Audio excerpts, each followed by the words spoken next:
Ave Maria, cheia de graças, o Senhor é convosco. Bendita sois vós entre as mulheres. Bendito é o fruto do vosso ventre, Jesus. Santa Maria, Mãe de Deus, rogai por nós, os pecadores, agora e na hora de nossa morte. Nossa Senhora das Graças, rogai por nós.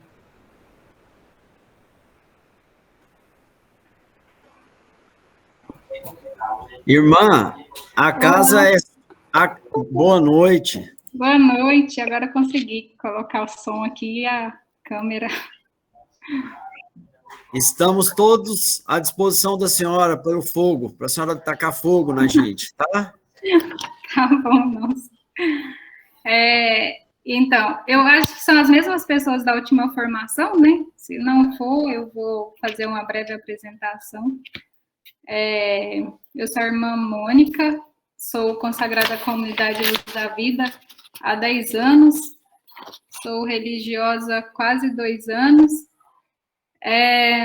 sou aqui a superiora da Casa das Irmãs, aqui onde era a Casa Mãe de Deus, onde ficava acolher as mães e os bebês das mães que iriam fazer aborto, né? Hoje aqui é uma casa de religiosa, temos 17 pessoas, entre 3 estudantes também, que estão aqui. Eu morei 3 anos fora do país, estando aqui na comunidade, né? Morei no Uruguai, fazendo uma missão pró-vida, e também estive algum tempo no México e também na Argentina, né? E é importante eu falar da missão do México, porque foi lá que eu conheci a respeito da Conchita, que vamos falar hoje, né? Então, ainda não é santa, é beata. Eu estive na beatificação dela no dia 4 de maio, então foi no mês de maio que ela foi beata no México de 2018. Um bebezinho ali dando tchau. Então, eu acredito, assim como o padre Paulo Ricardo sempre fala, que há alguns santos que nos escolhem, né? Então, eu fui escolhida pela Conchita para ter uma amizade com ela, porque eu iria para o México em missão e não sabia que naquele dia que eu estava chegando no México, haveria essa beatificação na cidade do México. Então, chegando lá, eu pedi para participar, e aí fui para a Basílica de Nossa Senhora de Guadalupe, e fiquei muito encantada e emocionada por participar daquela beatificação. E outro fato também que aconteceu foi que eu conheci o lugar onde ela morou, que eu vou contar a história dela, lá em São Luís Potosí, que é uma cidade também no México, e foi uma experiência que eu tive muito, muito grande, que eu acho que só vou saber direito na eternidade, que eu dormi na casa onde ela morou, e parece que durante a noite eu estava passeando ali naquela fazenda, né, eles chamam de hacienda, naquela fazenda, porque no outro dia, quando foram nos mostrar toda a casa, toda a fazenda onde ela viveu com os irmãos, parecia que eu já havia passado por ali. E foi assim, muito importante para mim saber que uma mulher viveu tudo isso, né? Não só pela questão de ser mãe de família, de ser mística, mas o que mais me chamou a atenção na espiritualidade dela foi o sofrimento, foi as contrariedades que ela viveu para se unir à cruz, né? O símbolo da comunidade dela, da congregação dela, é uma cruz, né? Eu até tenho um pequeno símbolo aqui, tá aqui atrás, uma fotinha dela também, que eu sempre carrego, e tem um símbolozinho aqui, que é uma cruz com um Sagrado Coração sendo transpassado por uma lança, e o Espírito Santo, né? Então, lá, depois eu posso mandar para o Cleidson algumas imagens de lá, desse local, e ele pode postar aí para vocês. Então, foi o sofrimento mesmo que ela viveu, né? Porque vamos falar de uma mexicana, né? Que do século XIX, né? Mesmo, eu vou depois até falar um pouco a respeito dela e Santa Teresinha, que ela teve alguns milagres por intercessão de Santa Teresinha, e ela conheceu a Celina. Quando ela esteve em Lisieux, ela passou no Carmelo, onde Teresinha viveu, e quem estava sendo a superiora na época era Celina, a irmã de Santa Teresinha, né? Então, elas estavam assim, um pouco próximas. E o que mais vai chamar a atenção de vocês, e o que eu vou mais falar, vai ser a respeito da família. Então, como ela viveu o matrimônio, sendo uma mística, né, chegando ali à 7ª morada, como ela educou seus filhos, tendo 9 filhos, como que era a relação dela com seu esposo, e como que ela chegou na mística, amando tanto assim um homem, né, amando o Pancho, que é o esposo dela. Então, eu estudei bastante, assim, sobre ela, porque eu dei um seminário, um congresso em Brasília, foram 3 dias, 4 formações, mas eu vou fazer o resumo do resumo aqui, né? E depois eu posso disponibilizar para vocês uma pasta que eu tenho no Google Drive, com a maioria não, acho que quase a metade dos seus livros, que estão escritos, porque ela superou Santo Tomás, né? Ela escreveu muita coisa, sendo uma mãe de família, escreveu muito. O seu Tratado dos Vícios e das Virtudes, a maioria dos teólogos diz que ela foi mais exata do que Santo Tomás, apesar de ter estudado Santo Tomás, e ela foi mais exata porque foi o próprio Cristo que ditou ali o Tratado dos Vícios e das Virtudes para ela. Então, eu tenho bastante coisa, alguns livros, né? Tem um livro que já foi traduzido para português, né? E depois eu vou mandar para vocês, que é o Diário Espiritual de uma Mãe de Família, que foi o Padre Filipon que traduziu. E então eu tenho vários livros que depois vocês vão poder ter acesso lá nesse drive, né? Tem muitas obras, eu não vou falar quase nada das obras dela. Depois, em outra oportunidade, a gente pode pegar uma ou outra para aprofundar, especialmente esse do Tratado das Virtudes e dos Vícios. Então, vamos lá, né? Concha, né? Porque vocês podem falar assim, nossa, Beata Conchita, ou Concepción Cabrera, né? Mas por que esse nome? Vocês podem pensar. Na língua espanhola, eles sempre chamam uma pessoa por um apelido, né? Então, tem lá o Nacho, que é o Inácio, Guadalupe, que é a Lupita, Concepción, que é Conchita. Então, não tem só essa Conchita. Todas as pessoas que se chamam Maria da Conceição, ou da Concepción, vai se chamar Conchita. Todas as pessoas que chamam Inácio, eles chamam de Nacho. Aquelas pessoas que chamam de Guadalupe, vão chamar de Lupita. E tem vários nomes. Então, os espanhóis, mexicanos, uruguaios, argentinos, eles fazem esse diminutivo aí dos nomes. É muito comum. Então, ela nasceu no dia 8 de dezembro. Então, por isso esse nome, Conchita, porque ela nasceu no dia da Imaculada Conceição, dia 8 de dezembro. Ela foi, só para eu fazer assim, um resumo breve, ela foi mãe de 9 filhos, ela ficou viúva muito jovem, né? Ela, 2 importantes bispos na cidade do México, na época, se renderam aos encantos, né, dela, da espiritualidade tão forte dela, né? ela, como eu disse, ela escreveu muito mais do que Santo Tomás, eu não sei do que Santo Agostinho, né? Porque sempre fazem uma referência a Santo Tomás.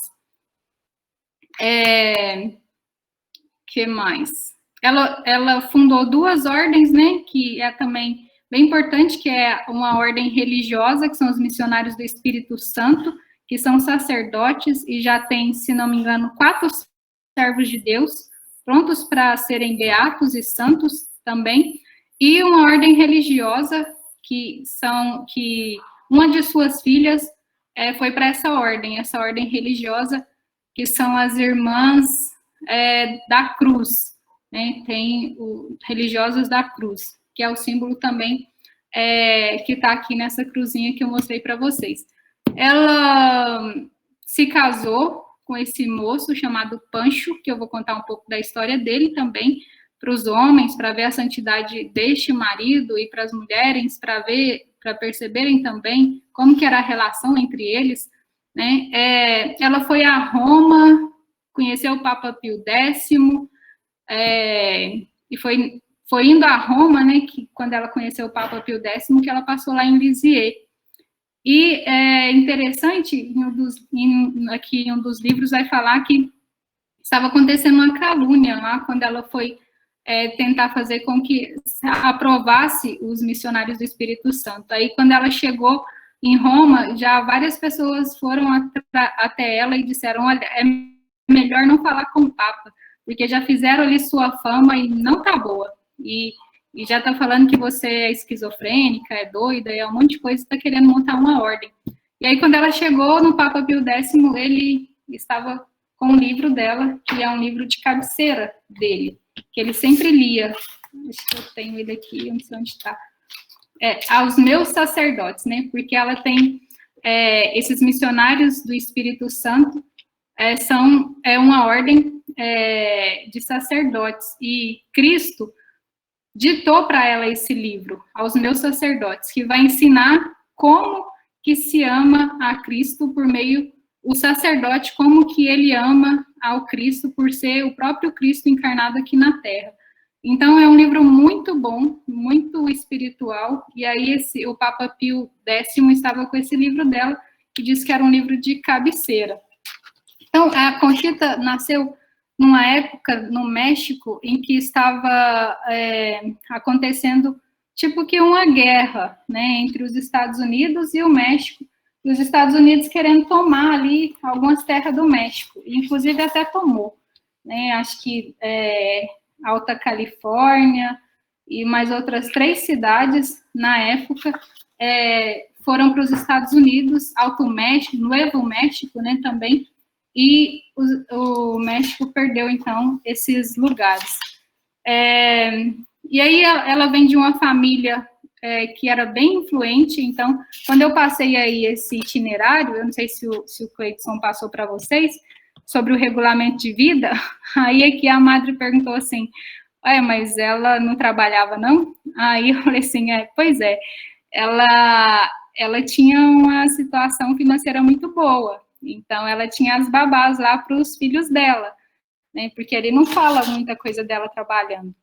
Então ela vem de uma situação boa, né, ela tinha, o pai dela se casou com uma jovem também, que era de uma família muito piedosa, então por isso que nasceu ela bem piedosa, né, e o nascimento dela, sendo no dia 8 de dezembro, aconteceu um fato que os pais dela, né, que é o senhor Otaviano e a senhora Clara, eles já tinham 7 filhos, né, e aí ia nascer a Conchita.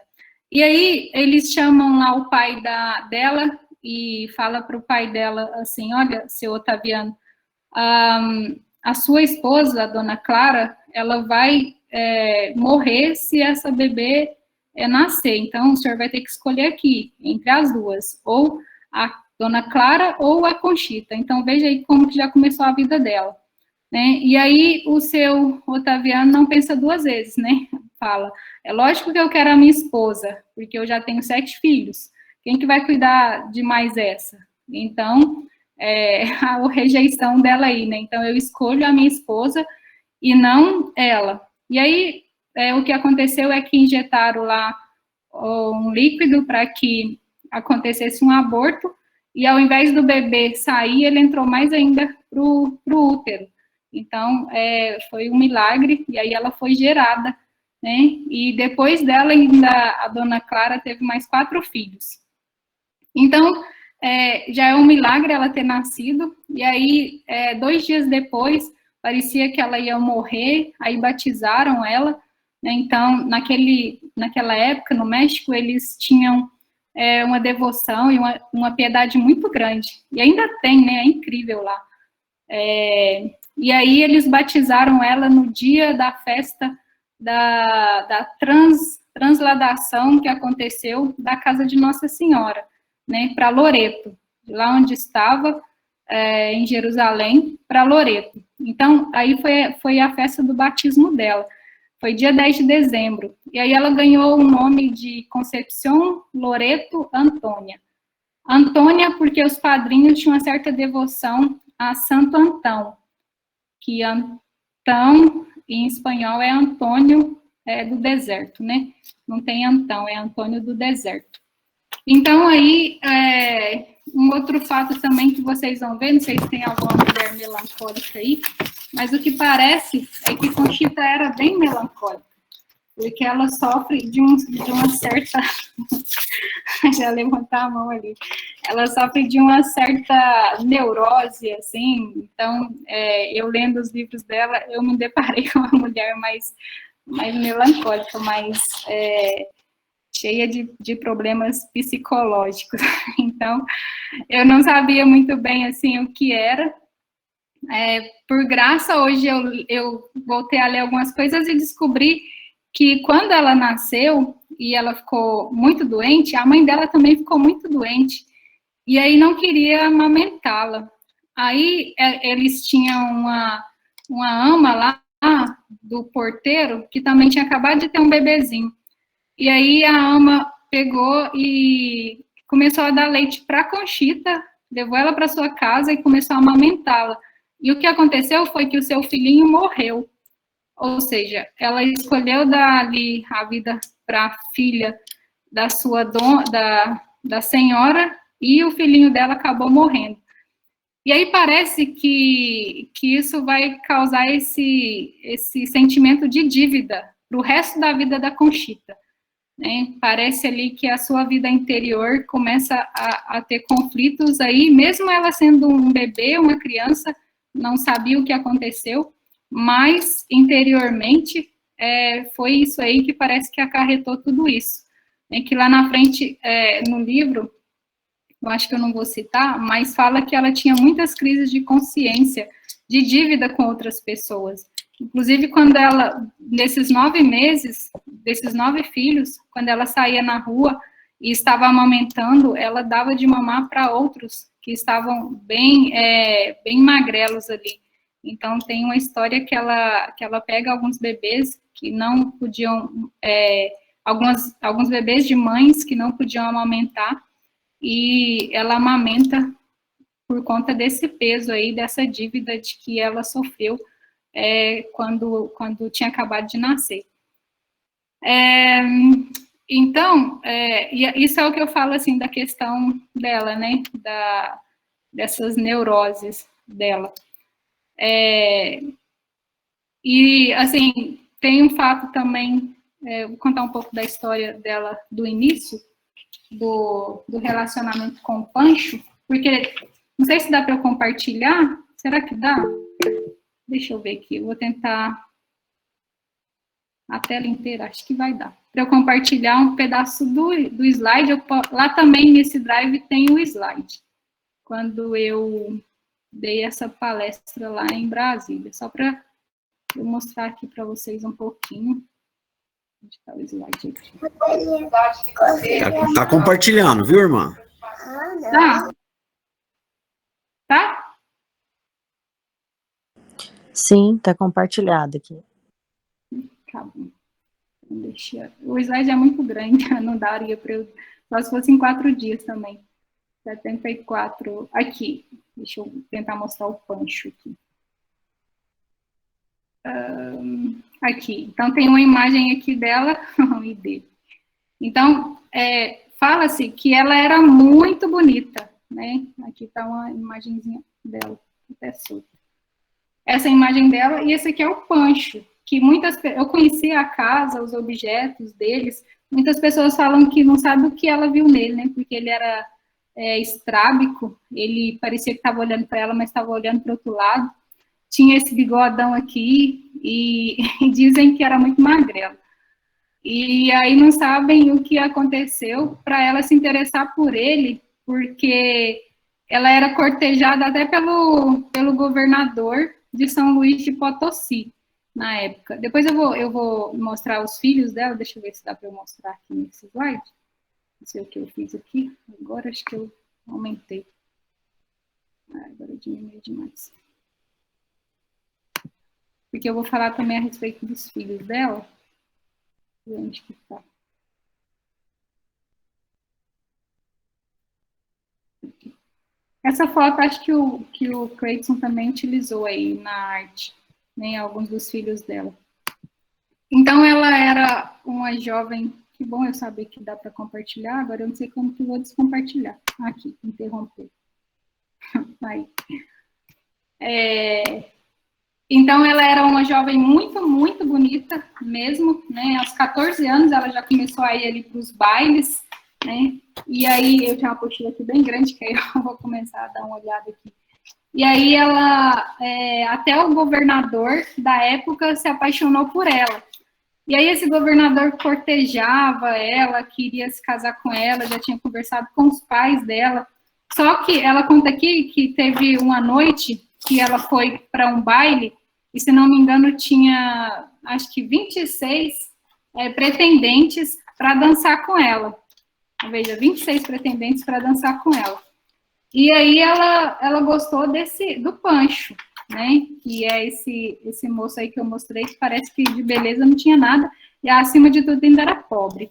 Então, alguns dos parentes dela não queria que ela se casasse com ele, né, porque ele era só um comerciante, ia herdar lá toda a fazenda, todas as coisas, mas ela também conta que não sabe, o que ela viu no Pancho foi a bondade, né, a bondade dele, ela vai contar. Então, por ser tão disputada assim, ela acaba preferindo ele. Aí o que acontece? Ela se casa com ele, né? Acontece ali, eles ficam mais ou menos durante 9 anos namorando, e a Conchita, ela começa já a querer, a ter umas crises de consciência quanto ao casamento também, porque ela ama muito Jesus na Eucaristia, vai à Santa Missa todos os dias, e aí ela começa a se despertar por esse sentimento a respeito de um homem, de gostar de um homem físico, né? Então ela fica se questionando se ela não poderia ser uma religiosa. E esse questionamento vai até a morte do Pancho, né? Então, até nesse seminário que eu fui, tinha algumas mulheres que passavam por essa crise, né, e veio conversar comigo. Mas será que eu pensava que eu havia me casado errado? Teve um testemunho até de uma senhora que ela disse que se casou, teve 2 filhos, os filhos morreram, depois o marido morreu. E o que acarretou mais ela pensar que ela deveria ter sido uma religiosa e não ter se casado, né, coitada. E aí ela percebeu ali pela história da Conchita que não era assim. Então, ela começa a ter essas crises, né, e aí quando ela, depois de 9 anos, né, de namoro, ela casa com o Pancho. E é interessante, quando eu vou falar, assim, da vida dela, que ela, na sociedade da época no México, não tinha muito a questão, assim, da sexualidade, principalmente para a informação do pai, da mãe, para as crianças, né?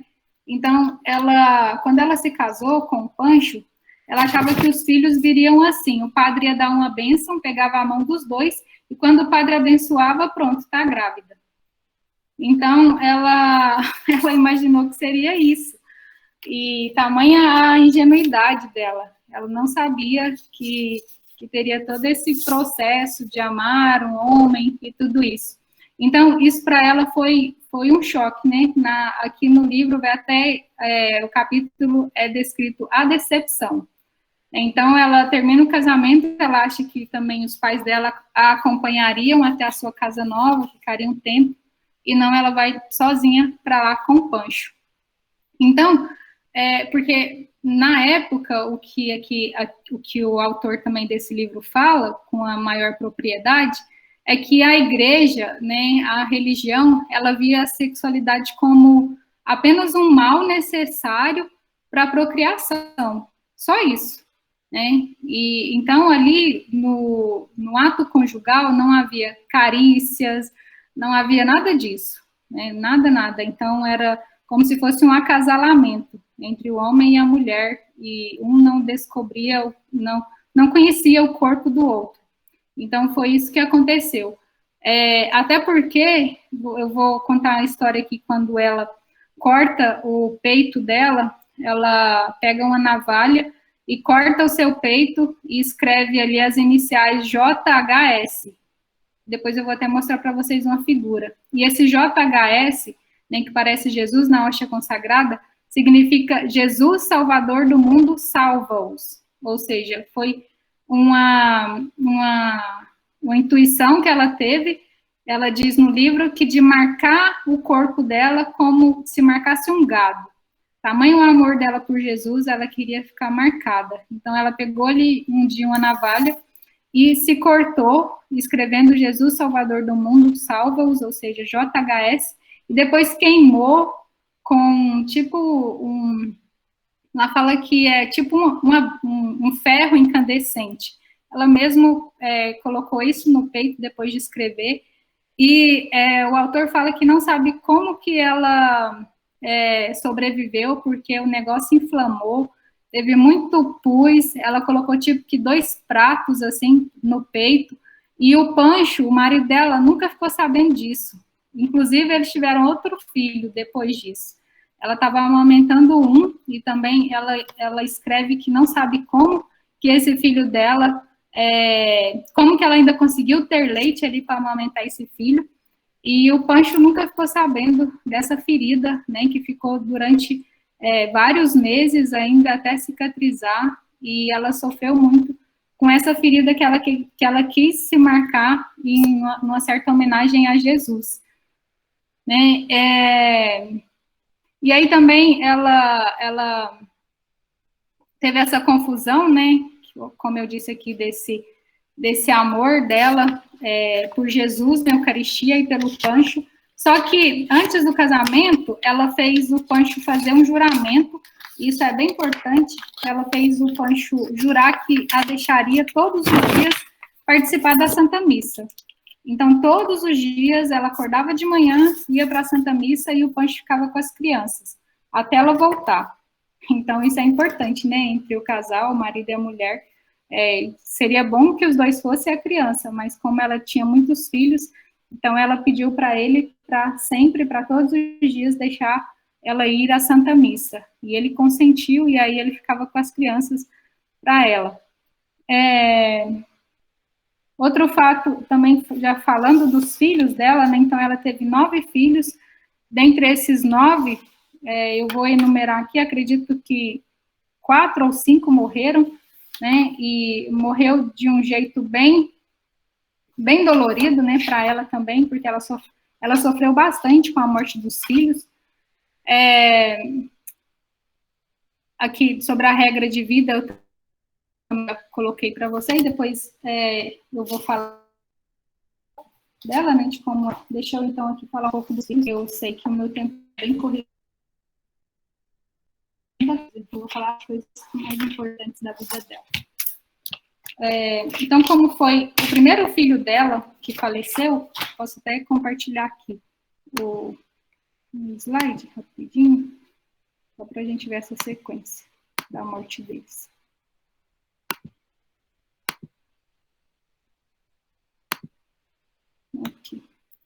primeiro filho dela que morreu foi o Carlos, né?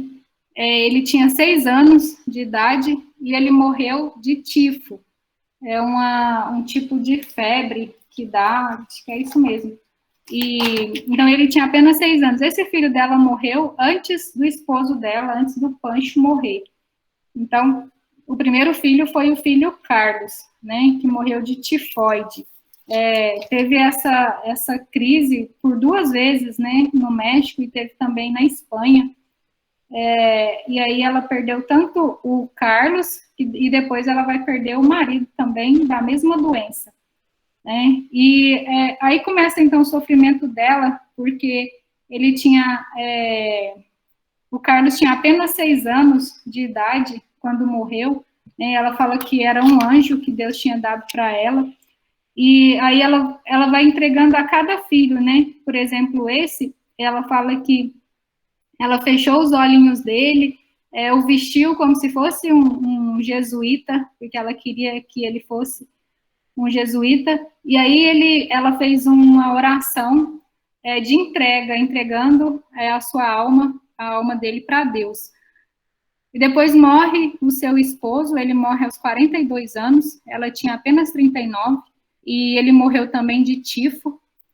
E aí tem algumas partes muito, muito belas, assim, de amor dela para com ele, porque nesse livro, cada morte aqui é relatada por ela nos mínimos detalhes, né? Então, depois vocês vão poder ler também. E aqui na morte do Pancho, é muito, muito comovente, porque aí parece que acaba a crise dela de achar que ela poderia ter uma vida religiosa, porque ela sofre muito, muito, e sofre muito a falta dele, ela sofre a dor de perdê-lo, né, a dor de amor mesmo que ela tinha por ele. E aí, aqui no livro conta como foi a entrega dela, né, deixa eu tirar aqui um pouquinho, a entrega dela com essa... Para eu ver vocês, eu tenho que parar a apresentação, né? Então, não. Com essa perda do Pancho, porque apesar dela estar sofrendo, ela fala que ela rezava muito para entregar o seu corpo para Deus. Ela recebeu várias tentações do demônio ali, então ela foi muito tentada do demônio nessa questão dessas neuroses, como eu disse, de achar que ela deveria ser religiosa e não mãe. Então, ela ouvia vozes e achava que era Jesus falando para ela escolher, ou o diabo falava para ela, ou Pancho ou eu, ou Pancho ou eu, como se fosse ou Pancho, seu marido, ou ele, Jesus. E aí, até que um dia ela fala assim, Jesus, só tu, e me ajude a então, me despedir do meu esposo, né? E aí ela fala que o ama muito. Aí ela chama o padre dá a unção dos enfermos, está tudo bem relatado aqui, e ele comunga também, e aí ela faz uma fila com os 8 filhos, e ele vai dando a bênção ali em cada filho, e aí quando chega no filho, no Pedrinho, que vai ser o próximo filho a morrer, ele fala para ela para ter um cuidado maior com ele. Ele fala para ela, olha, esse filho nosso aqui, tenha um cuidado maior, um zelo maior com ele. Então, aí ela vai narrando essa dor da perda também. E aí o marido dela diz para ela, eu estou morrendo num momento que você precisa muito de mim, os nossos muito pequenos, mas eu quero fazer somente a vontade de Deus.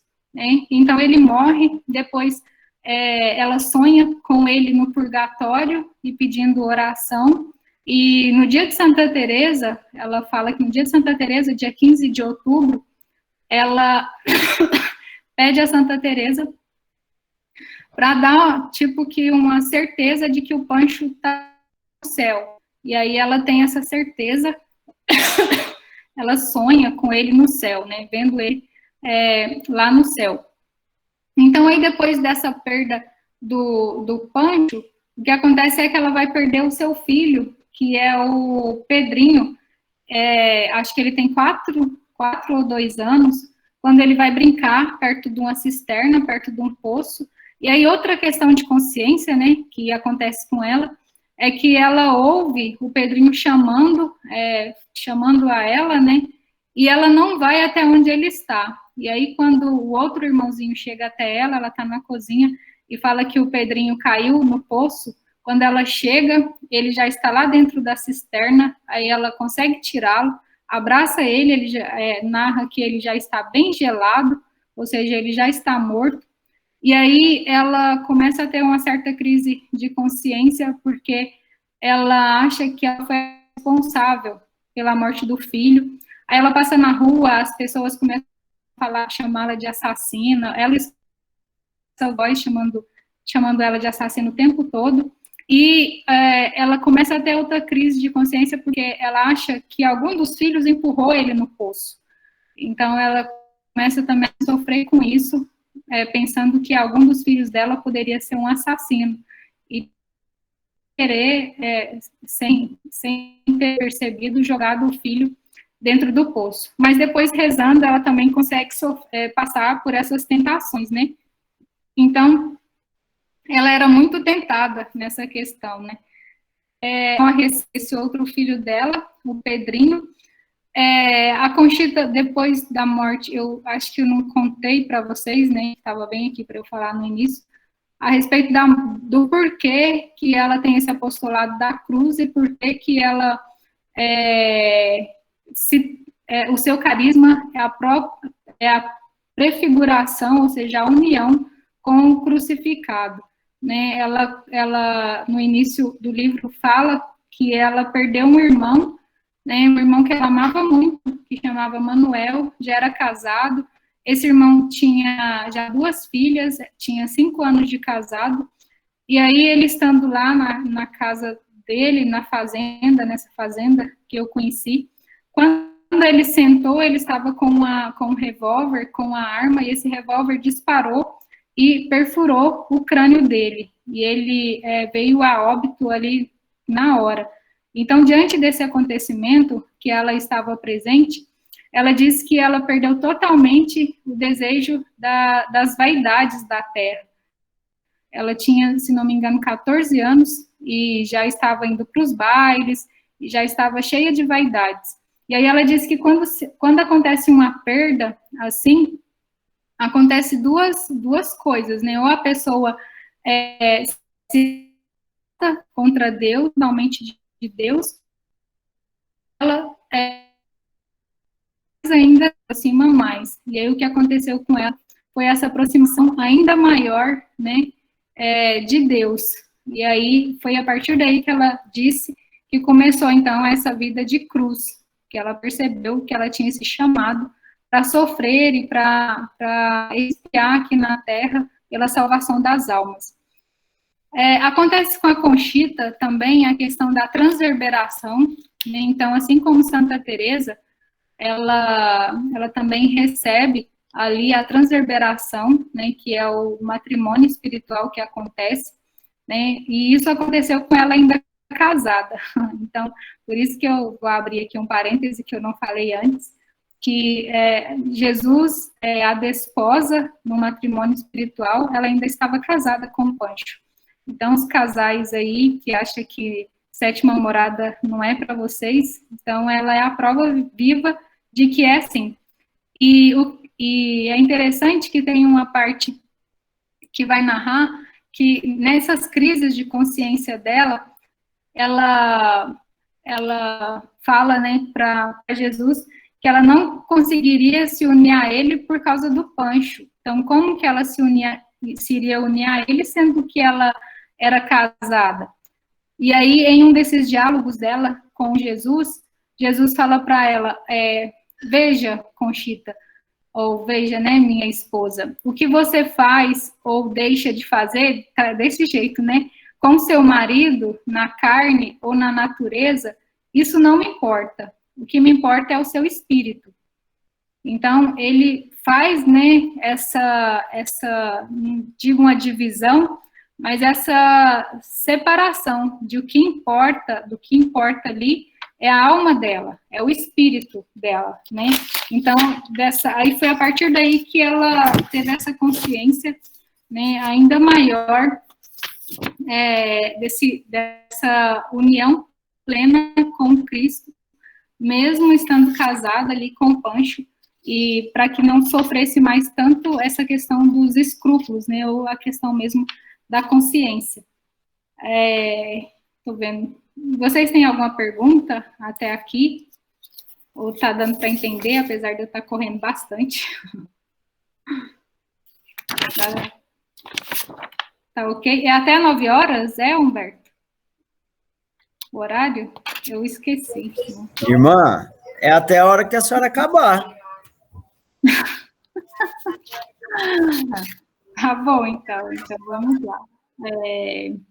Então, ela sofre essas tentações aí. Eu falei até a morte do Carlos, que foi o primeiro, né? Depois a morte do Pedrinho. Acontece uma coisa também interessante, eu vou lembrando aqui e vou falando. Na questão da morte do marido dela, que quando ele estava se agravando, assim, ali no leito de morte, ela sempre do lado dele cuidando, ela se ajoelha diante dele, né, e pede para que ele a perdoasse diante de todas as ofensas que ele tinha cometido contra ela. E ela faz o mesmo, né, então é bem bonito, assim, esse gesto, né, para que um perdoasse o outro diante de tudo aquilo que um fez com o outro, né. Apesar de que não parece ter havido nenhum tipo de pecado ali entre eles. Então, aí morre o Pancho, morre o Carlos, que foi o primeiro filho que morreu, né? E tem até uma questão aqui que ela fala que com a morte do Carlos, né, ela sofre muito e parece que ela vai perder a fé diante do tamanho da dor e do desespero. Aí ela fala que parece que ela se encontra ali junto de Jesus no Horto das Oliveiras, né, a gemer e a gritar de dor diante da cruz. Então, não é que, perdeu o seu filho e pronto, e só isso. Não, ela sofreu muito a perda, assim, de cada um, né, do seu marido também. Então, aí ela ficou com 7 filhos. Nessa época, o maior filho tinha 16 anos, né, e o menorzinho, quando o Pancho morreu, tinha 2 anos e 7 meses, com a moderada fortuna, né, porque parece que ela tinha bastante empregadas até. E aí, nessa época também, que o marido dela morreu, com o corpo e o psicológico dela totalmente abalado, ela cai enferma, então ela fica muito doente, né, muito doente mesmo. E aí parece, o autor desse outro livro, que não é o Padre Filipão, fala que parece que aí se tem certeza, então, da vida, da vocação dela ao matrimônio, né? Como eu disse, por causa da dor que ela sofreu ali por perder o marido que ela amava tanto. Aí, deixa eu ver aqui depois se morre mais algum filho nessa sequência, até eu falar da vida espiritual. Deixa eu só colocar aqui.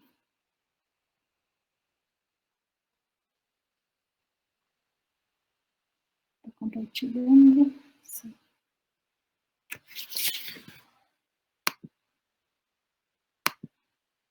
Então, aí depois morreu o Pedrinho, né, que foi esse que caiu no poço, na fonte.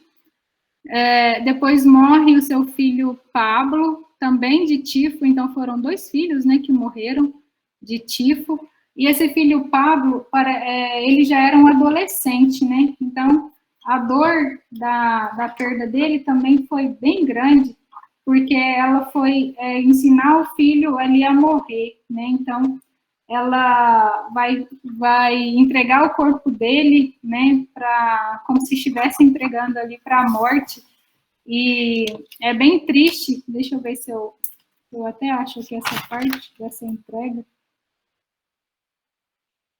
deixa eu ver se eu acho esse livro aqui, que vai falar sobre a morte. Tem outro livro bem curto que vai falar só sobre a morte deles, né, de cada um deles em uma sequência. Vida religiosa da cruz. Só um minutinho. Morte do Carlitos, do seu filho Pedrinho, aos 4 anos, do seu filho Pablo. Então, aqui fala que ele morreu no dia 27 de junho de 1913, de tifo. Aí ela fala assim, cheguei a ajudá-lo a bem morrer, a ensiná-lo a dizer essas jaculatórias, né? Então, ela vai dar algumas jaculatórias, ou vai recitando com ele, para que ele aceite ali a morte, né? Então, veja, uma mãe preparando ali o seu filho por meio de algumas recitações, até fala que ela reza muito magnífica com ele, de Nossa Senhora, já preparando ele para receber essa morte. Depois desse filho Pablo, morre a filha dela, Teresa, que se tornou uma religiosa dessa congregação que ela fundou, Teresa de Maria Imaculada. Ela morre aos 35 anos, então ela se tornou uma religiosa. Depois a Conchita vai para essa congregação dela, e também se torna uma religiosa no finalzinho da vida, até foi o Papa Pio X que deixou com que ela virasse uma religiosa. Só que os postuladores dela não gostam muito de falar, porque ela se tornou santa sendo esposa. Então, ela se tornou santa sendo mãe, mulher, e sofrendo a perda de todos esses filhos e se configurando ali com Cristo. Depois, o seu filho Manuel, que recebe o mesmo nome do seu irmão que morreu, ele se torna um jesuíta, né, e aí ele vai para a Espanha e promete nunca mais voltar ao México, nunca mais ele voltou a ver a sua mãe. Ela foi um dia em viagem até a Espanha e encontrou com ele. E fica, então, seus filhos Francisco, Salvador, a Guadalupe, que é a Lupita, e o Inácio. E esses 4 filhos, eles se casam, né? Então, também conta um pedacinho da história deles. Então, eu vou ver alguma coisa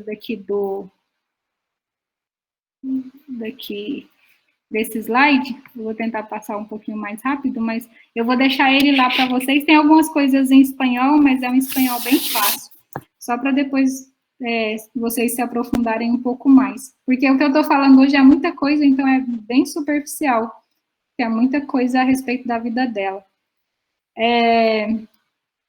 Então, aqui eu falei um pouco da infância, né, da juventude, dessa guerra que aconteceu lá entre os Estados Unidos e o México, porque que ela nasceu no dia 8 de dezembro, foi batizada, e no dia de que a casa de Nossa Senhora foi transladada para Loreto, ela recebeu a confirmação. Naquela época se recebia bem jovem, né, então, aos 3 anos de idade. Aqui fala do amor dela entre o Cristo e o Pancho, né, que ela fala assim, à noite pensei na Eucaristia, e depois no meu namorado. Aí ela fala, quantas vezes nas minhas comunhões e visitas ao Santíssimo Sacramento, eu disse ao meu Jesus, Senhor, não sou boa o suficiente para te amar, quero casar e te dar muitos filhos, para que te amem mais do que eu. Isso não me pareceu feio, mas antes um pedido justo de saciar minha sede de amá-lo, de vê-lo amado de uma maneira melhor e ainda com algo meu, com meu próprio sangue e minha vida. Então, aqui ela está falando que ela se casou com Pancho para dar vários filhos para Jesus, e isso realmente acontece. Aí, aqui ela e o Pancho, né, eu mostrei a imagem para vocês, e está lá na autobiografia dela. Ela diz, o namoro nunca me incomodou no sentido de que me impedia de ser menos de Deus. Era tão fácil para mim juntar as duas coisas. Quando ia para a cama, quando estava sozinha, pensava em Pancho. E depois na Eucaristia, que era a minha alegria. Todos os dias ia à comunhão e depois o via passar. A memória de Pancho não me impedia de rezar. Enfeitava-me e compunha só para agradá-lo. Ia aos teatros e bailes com o único propósito de vê-lo. De tudo, eu não me importava com o resto. E no meio de tudo isso, não esqueci do meu Deus. Na maioria das vezes, eu me lembrava dele e ele me atraía de uma forma indescritível. Quantas vezes por baixo da seda dos meus vestidos, que me importava, como se fosse uma técnica, ela usava uma forte serrapilheira em volta da cintura para os bailes e teatros, regozijando-se na sua dor por meu Jesus. A Conchita chegou a usar silício e várias outras coisas assim, ela fazia muita penitência, muita mesmo, e muita mortificação, né? Aqui nos escritos dela vai falar. Ela também fazia os retiros espirituais, então ela tinha uma certa devoção por esses retiros de Santo Inácio, Inaciano, e quase todas as vezes que ela passava de uma morada para outra, ela estava fazendo um retiro, né? Então, quando ela mais se aprofundava nas coisas de Deus e mais tinha intimidade com Deus era durante os seus retiros. Então, a tamanha importância dos retiros, né? E ela também tinha um diretor espiritual, que foi primeiro um padre chamado Padre Mir, depois foram outros padres, um bispo, né? Até ela encontrar com um jovem sacerdote que chamava Royer, Padre Félix Royer, que foi o fundador das obras dos missionários do Espírito Santo.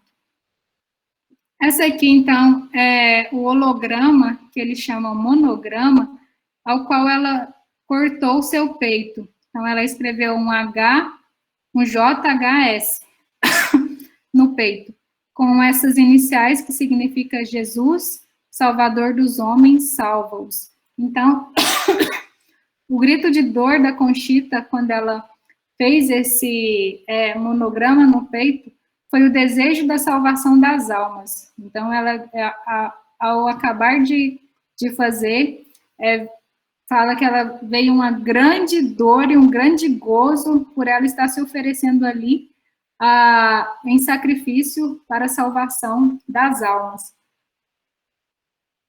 E aí ela fala que fez isso para ser marcada, né, no corpo, com inspiração para dizer que ela era de Jesus.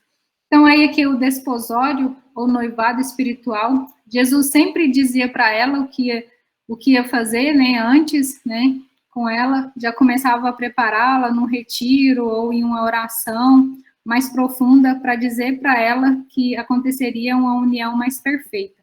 Então, assim aconteceu com o noivado espiritual, depois com o matrimônio espiritual, que Jesus fala que a quer totalmente vazia para acontecer esse matrimônio, e como eu disse, foi ainda casada, né, com o Pancho. Então, esse aqui é o símbolo do apostolado, da congregação dela, que é uma cruz com o Espírito Santo e uma fornalha ardente aqui de caridade, que é o próprio Sagrado Coração de Jesus. Aí aqui ela fala que muitas vezes também, eu não vou achar aqui no livro, mas Jesus fala para ela que ela tinha, ao se purificar, tinha alguns apegos, né? E esses apegos é bem engraçado, que Jesus fala que ela tinha apego ao sofrer por ele. Então, quando ela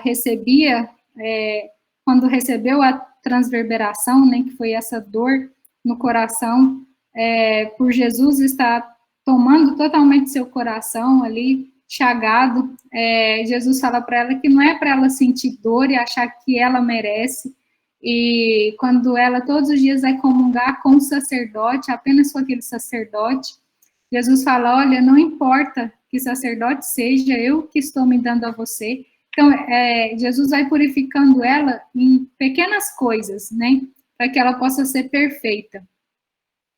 E aí aqui tá falando algumas partes a respeito das tentações, né, do demônio que ela sofreu, as mortificações, a tentação contra a fé, dela achar que tudo que ela estava vivendo em relação à fé, a essa questão da mística, era obra do demônio mesmo, né, e não dela.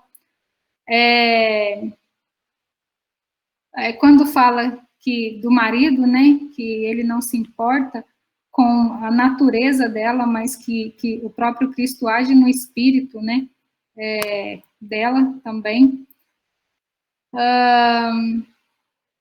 Então, assim como Teresa d'Ávila, né, acontece também essa transverberação, né, que eu disse. Esse é o símbolo da espiritualidade, dessa espiritualidade da cruz, que surgiu dia 3 de maio de 1894.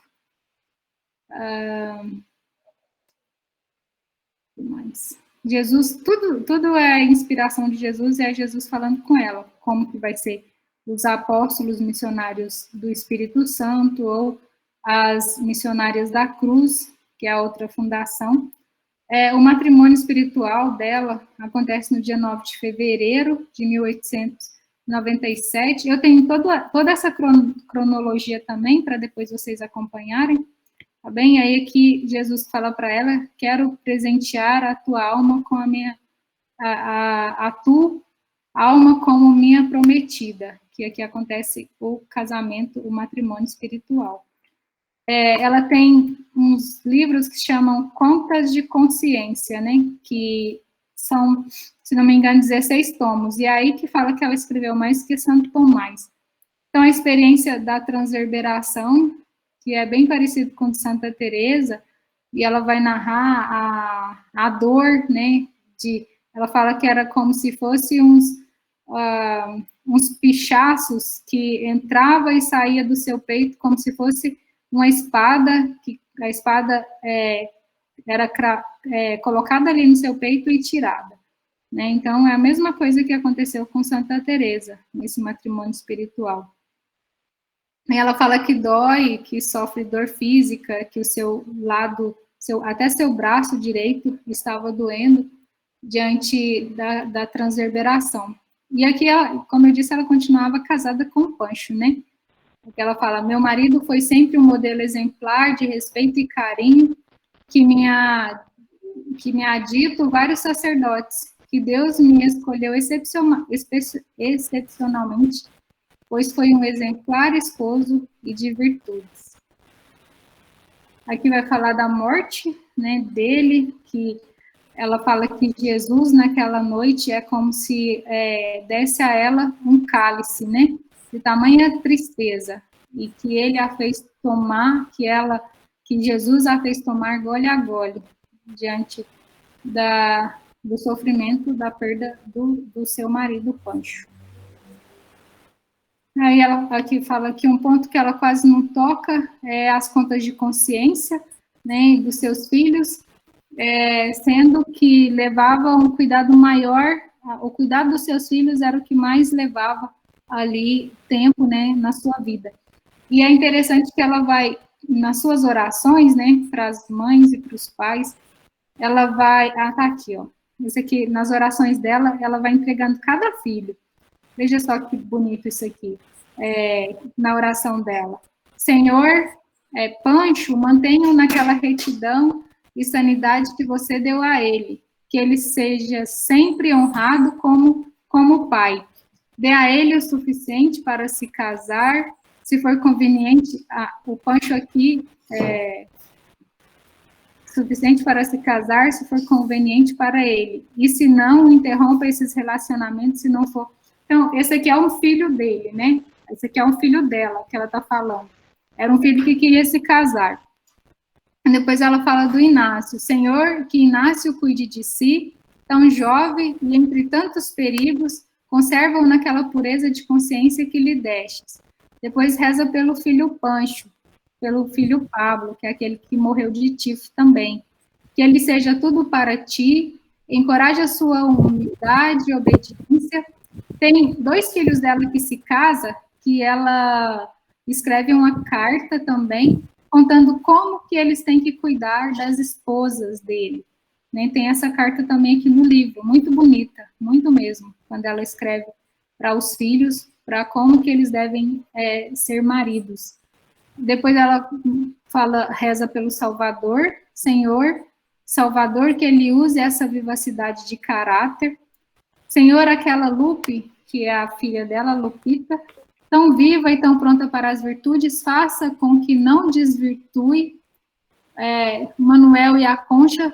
Manuel é o que virou jesuíta, e a Conchita, que é a filha dela, que virou religiosa. Aí ela diz, aquele par de almas puras e crucificadas, a quem desde tão cedo dastes o melhor. Ou seja, ela já sabia que os dois aqui seriam religiosos, né? Aquele par de almas puras e crucificadas, a quem desde tão cedo destes o melhor. Dai-lhes perseverança, apoie-os na sua vocação e usa-os para a vossa maior glória. Aí ela reza pelos 2 filhos que nessa época aqui já tinham morrido.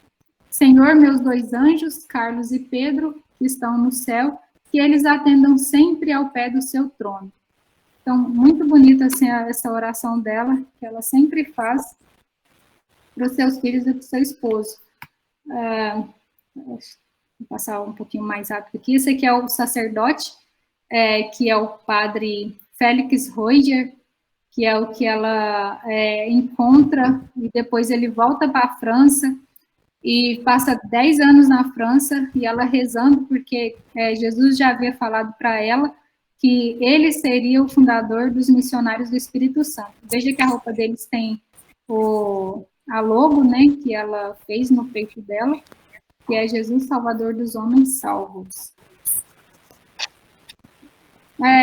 Aqui fala da encarnação mística, né, que ela sofreu, que é ali dentro da 7ª morada, mas que é uma encarnação que eu li aqui no livro também, que fala como se Santa Elizabeth da Trindade também, que é participar desse desejo de como se fosse uma troca, ou um oferecimento, que todos os dias Jesus nasce dentro dela, e ali como se deificasse, né, o seu organismo espiritual, e ela se tornasse também como que o próprio Cristo, encarnado no seio da Virgem Maria. Então, aqui até cita, né, a maravilhosa troca que nos salva, né, como se trocasse a natureza dela por ou elevasse a natureza para essa sobrenaturalidade, né, da humanidade dela. Então, é como se acontecesse como acontece ali na transubstanciação da Eucaristia. É mais ou menos isso que está falando. Eu coloquei, depois quando vocês forem acompanhar esses slides, eu coloquei cada parte em cada livro que tem lá nesse drive para vocês poderem se aprofundar, quem tiver interesse de aprofundar mais nisso, né, que é bastante coisa. E aí Jesus também prepara a alma dela para que aconteça essa encarnação. Ela não entende, ela pergunta até para Jesus, o que será isso, né? Vai ser o matrimônio espiritual? Aí Jesus diz para ela, não, o matrimônio já aconteceu. Eu vou me encarnar dentro da sua alma, você será uma só comigo. Então, isso acontece porque Jesus fala para ela que é essa questão da maternidade dela com os sacerdotes. Depois ela vai para Roma, como eu disse, né? Aí aqui vai falar um pouco de todos os filhos dela.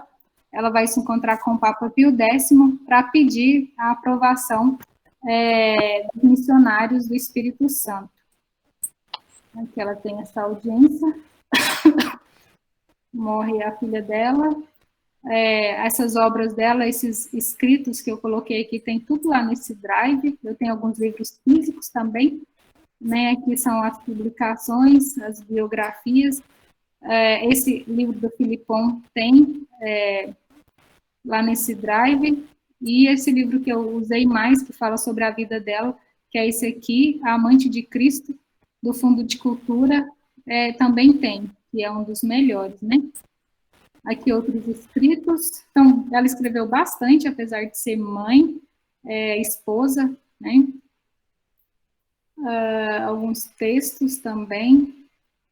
Aí, lá eu fui explicando sobre cada obra, né? Tive bastante tempo, mas aqui vocês podem ler também. Isso aqui ela é uma das obras que ela escreveu para as religiosas dela, que ela fundou, o qual a filha dela estava, que vai falar como que as religiosas chegam aí numa quarta morada, por meio das virtudes, né? Então, é uma divisão de 12 virtudes que elas terão que viver, cada uma, durante os 12 meses do ano, né? E se aperfeiçoando para se entregarem ao esposo, a Jesus. Então, tem tudo isso.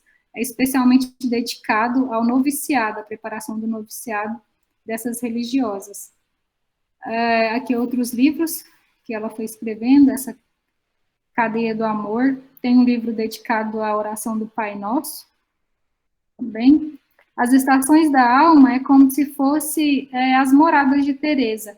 Então, a primavera é o florir da espiritualidade, né? Tem a estação do verão, né?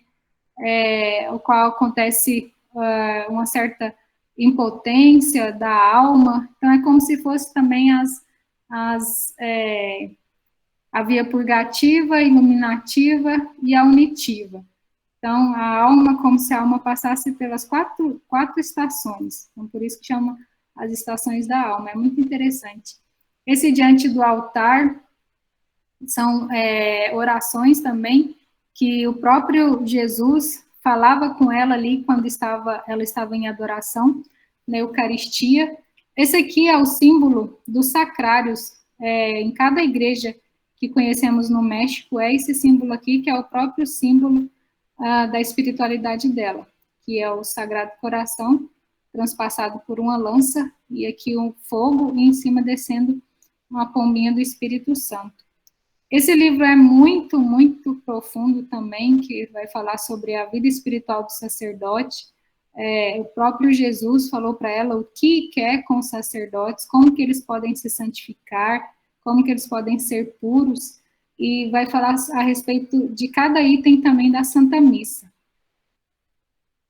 Aí aqui é uma frase, né, que Jesus fala para ela, para se unir a ele em sacrifício, e assim alcançaria muitas graças. A questão da maternidade espiritual, que é essa maternidade dos sacerdotes, e que aconteceu com essa encarnação mística, né, que a palavra é como está lá em São João, né, o verbo se fez carne, a palavra, o verbo se fazendo carne ali, nessa relação dela, dessa maternidade com os próprios sacerdotes, que é a prefiguração do verbo, do Filho de Deus. Então, aqui vai falar muito disso também, a respeito dessa relação da encarnação mística de Jesus com os sacerdotes. Esse livro, Cadeia de Amor, também é um livro muito profundo mesmo, que ela vai falando sobre as regras, né, 14 regras para você se unir a Jesus. E aí ela vai citando algumas passagens bíblicas, da Bíblia, né, trabalhar e ser humilde, sacrificar, né, pedir as virtudes em cada comunhão, mortificar os sentidos, gozar nas pequenas humilhações, né? Então, aqui ela vai narrando 14 regras para chegar mais rápido à perfeição e à união com Cristo. Esse livrinho aqui também chama Eu Sou, que ela narra daquela passagem de Abraão, né, quando é interrogado por Deus e pergunta quem ele é, e ele fala, eu sou o que sou, ou seja, ele é tudo, todo ser de todas as coisas. E aí ela escreve justamente a respeito disso, de Deus, que é o ser que sustenta todo o ser, e que está em todas as coisas, e que está dentro de nós, e como voltar a ele, né, por meio da vida de oração. Esse livro aqui, eu acho que acabou de ser traduzido para português pelo professor Felipe Neri e a Renata, sua esposa, eles estavam fazendo isso. Foram eles que traduziram o Diário Espiritual dela, do Padre Filipon, e em maio, então acredito que já saiu esse livro do Tratado dos Vícios e das Virtudes, que foi o tratado que o Cristo também falou para ela. Esse livro é muitíssimo bom, eu tenho ele, porque ele vai falar de todas as virtudes, o que aquela virtude vai gerar na sua alma, dos vícios opostos daquela virtude e o que os vícios geram também na sua alma. Então, aqui, por exemplo, a virtude do sacrifício, né, que vai gerar a dor, mas que vai gerar uma pobreza espiritual, vai gerar obediência, humildade, a pobreza espiritual perfeita, a penitência. E aí tem toda cada símbolo, né, vai estar significando uma virtude que pode estar em outra, né? Então tem o símbolo do sacrifício, que é um círculo, e aqui tem esse símbolo aqui, que é uma virtude que da dor que está ligada à outra, né? Então, aqui vai falando das virtudes, e aqui vai falar dos vícios. Então, pereza, preguiça, desordem, mortificação, moleza, inveja, sensualidade, são todos os vícios que se opõem ao sacrifício.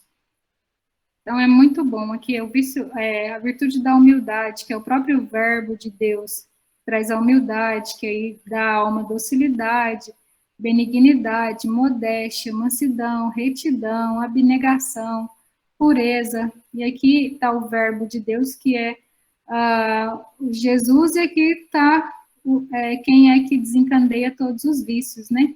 Que é o próprio Satanás.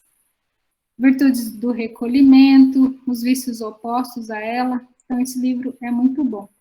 Aqui vou falar alguns carismas que aconteceu com a Conchita. Então, ela teve conhecimentos sobrenaturais, visões, êxtase, levitação. Esse hierognosis é um carisma de que, onde ela estava, ela levava a presença do Santíssimo Sacramento. Ou seja, conta uma história que ela chegou numa igreja e aí o sacrário estava fechado.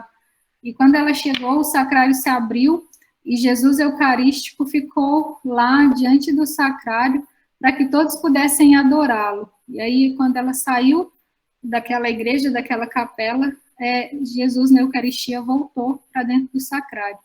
Ou seja, alguns santos tiveram isso. Tem esse nome aí, hierognose. É esse carisma da presença do Santíssimo Sacramento, aonde vai.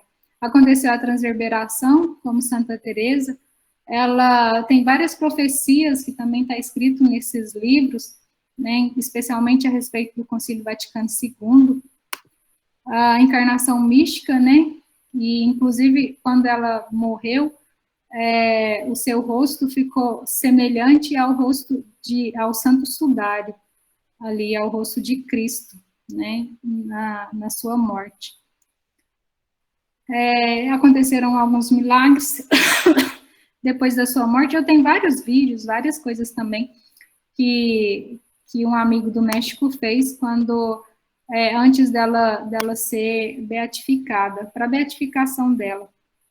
Espiritualidade da Cruz, que é a referência à infância espiritual de Santa Teresinha, ou seja, a pobreza espiritual, a não ter nada e a acolher toda a contrariedade, todo o sofrimento, mesmo que pequeno, para que aconteça a união com Cristo. Aqui, num jornal da época, lá do México, saiu essa imagem dela, né? Jesus para Conchita Cabrera em tempos de pandemia. Então, aqui estamos numa pandemia, tem um grande capítulo de um dos livros, que ela vai falar sobre a morte dos seus parentes, na época dessa pandemia que durou bastante tempo.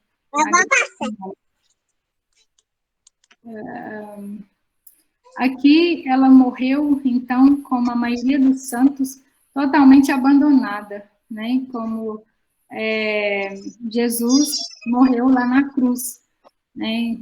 Quando disse, Pai, por que me abandonastes? Então, a Conchita também é uma foto que eu consegui dela bem mais velhinha, né? E que ela morreu, então, bem sozinha lá nessa casa das religiosas.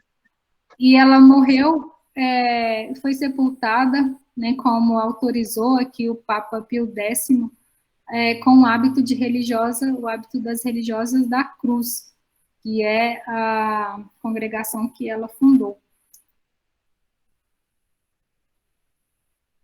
Ela era muito devota à Virgem Maria também, nem por isso tem o nome da Virgem Maria. Santa Teresa d'Ávila, Nossa Senhora aqui de novo, e aqui é uma foto da morte dela, né? Então, quando ela morreu, isso aqui colocaram para fechar a boca e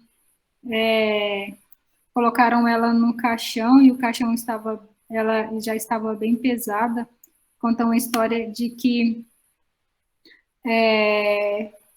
abriram o caixão, né? O médico pediu para que não abrisse depois que ela estivesse sendo velada, porque o odor não estava muito bom. E aí, ao abrirem o caixão para um dos filhos ver ela, assim, de última hora, ela estava exalando um cheiro de rosas muito grande.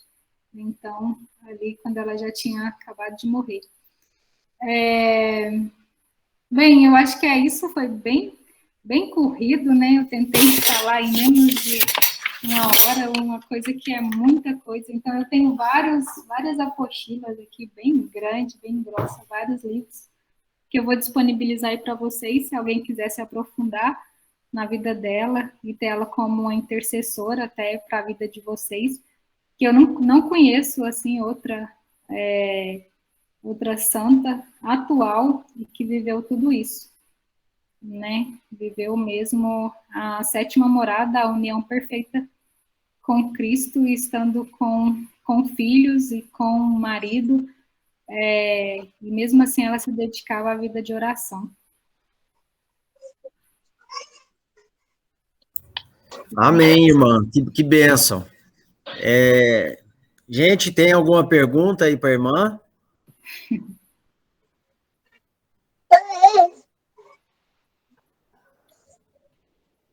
Sim, se alguém tiver alguma pergunta. Eu conheci as religiosas da cruz, conheci os missionários do Espírito Santo, já tem casa em vários países, né? Acho que aqui no Brasil ainda não, mas tem outros, e é um carisma muito profundo mesmo, muito forte.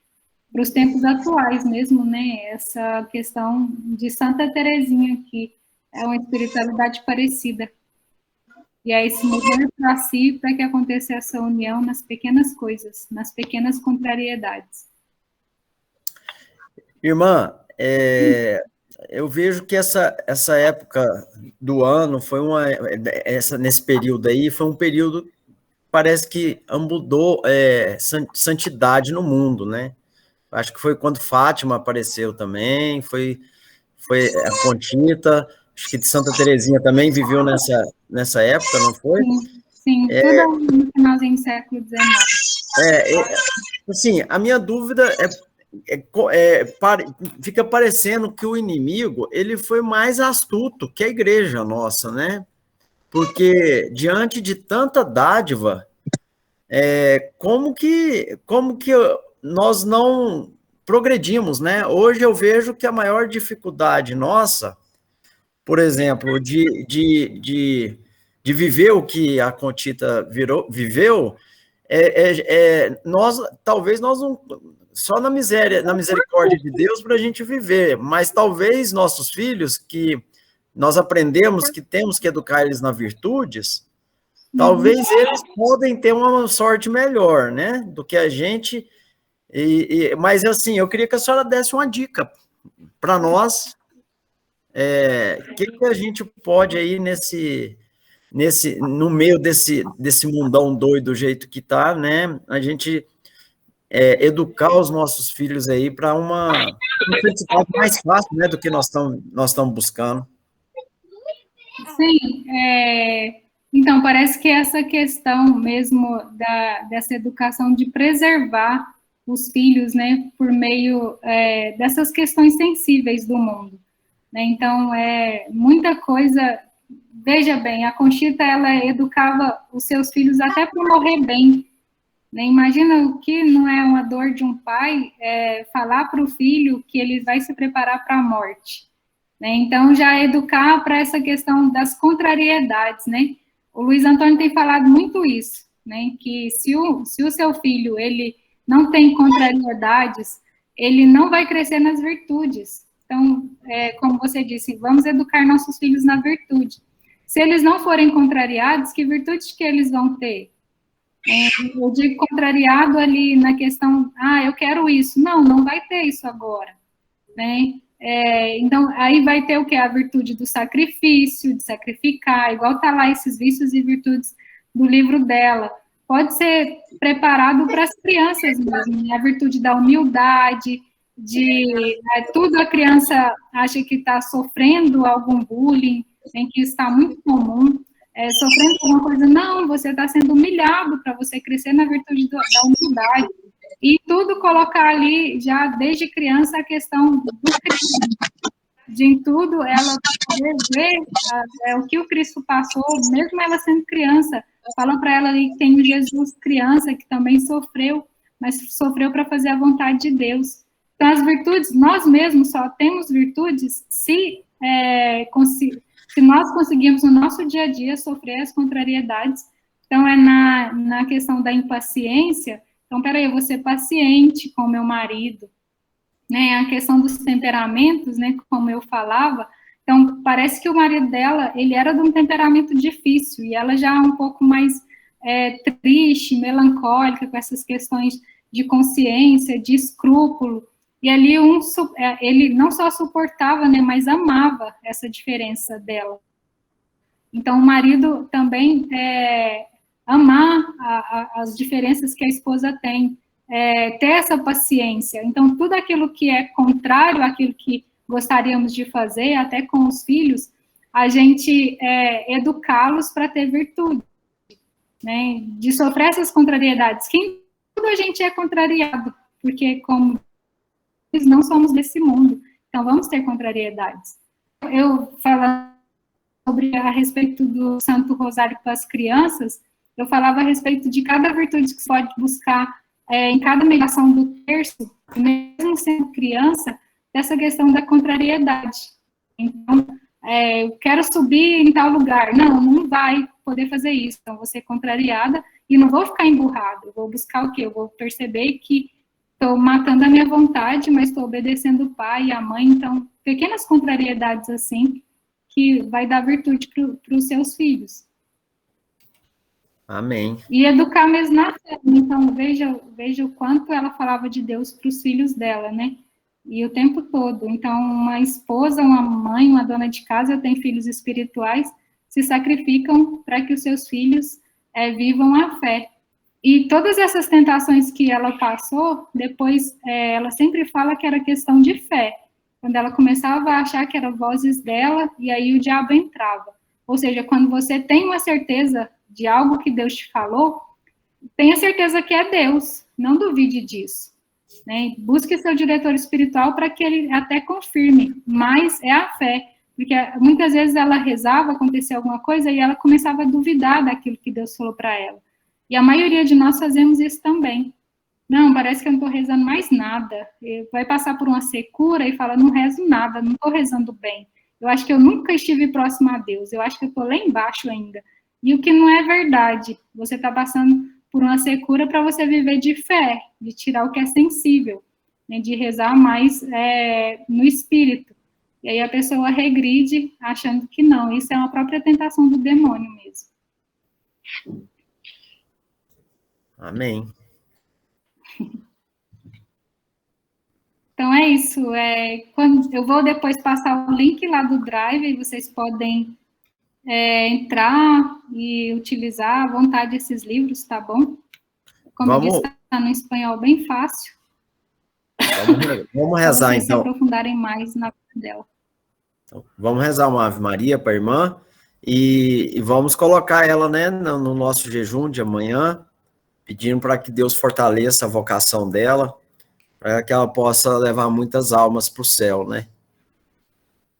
Ave Maria, cheia de graça, o Senhor é convosco. Bendita sois vós entre as Bendita sois mulheres, vós, bendito bendito é é o o fruto fruto do do vosso vosso ventre, ventre, Jesus. Jesus. Santa Maria, Santa Maria, Mãe de Mãe de Deus, Deus, rogai por rogai por nós, rogai por pecadores, nós, pecadores, nossa agora e na agora e hora de na hora nossa morte. Amém. Amém. Glória. Humberto, Oi? Humberto, Letícia. Outro dia, a Tanise pediu mais informações sobre a Casa Mãe de Deus. Se tivesse um vídeo, porque tem uma amiga médica que queria ajudar a Casa Mãe de Deus. Então, se a irmã puder passar, tá bom? Tá bom, eu vou falar para a irmã Raquel, e aí eu passo ou para o Cleidson ou para vocês mesmos. Aqui, tá bom?